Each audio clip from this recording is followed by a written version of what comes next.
Hello, little bees. Today's story is The Bad Apple, written by author Edward Hemingway.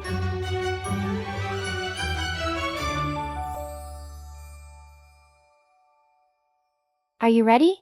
Let's read. Mac was a good apple.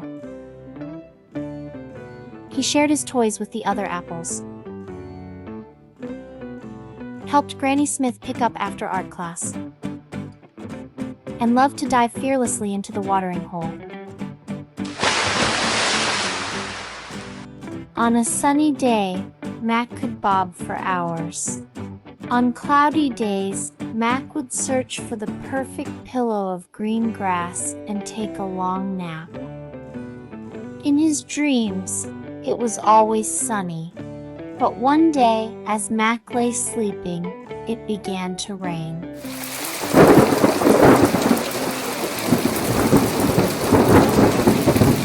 Soon, all the little creatures in the earth around him poked their heads out to look for higher ground. Some of them found safety under the large toadstools. Others crawled onto stones and pebbles.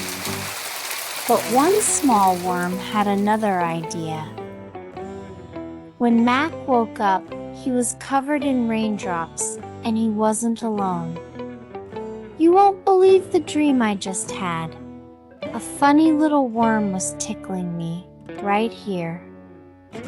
And now I can't seem to get him. Out of your head.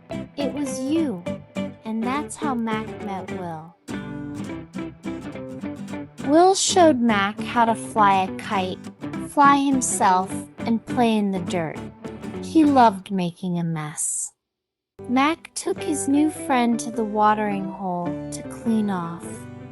He couldn't remember a better day until he took Will to the orchard. Look at Mac! He's got worms. Mac's a rotten apple. I'm not rotten, I'm quite sweet actually. So they left. Will cheered Mac up by reading aloud from some of his favorite novels. He was a bit of a bookworm. Mac liked the adventure stories the best. He also liked it when Will finished his sentences for him. The most exciting part is when the pirates find treasures in the dirt. But the next day, it happened again. Ha! It's the bad apple. You! Worms! No one in the orchard would play with them. Not even the crab apples. Bad apple. Crab apples can be so mean.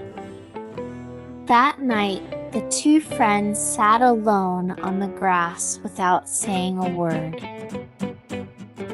In the morning, Will was nowhere to be found.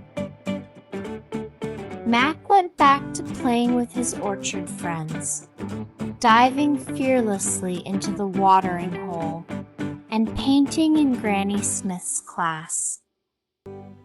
But nothing was the same.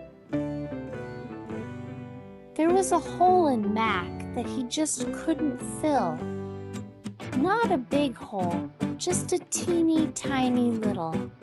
You know, a small hole just big enough to fit. And nobody finished his sentences. Mac had to find Will. He searched low and high and in between, in the dirt, around the watering hole, and just when he had given up all hope, he looked up in the sky.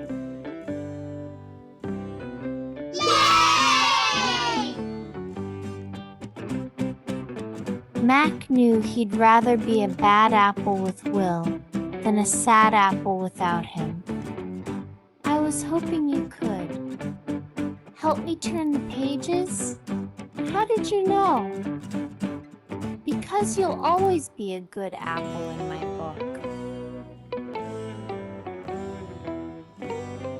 Good and happy, And there's nothing wrong with that.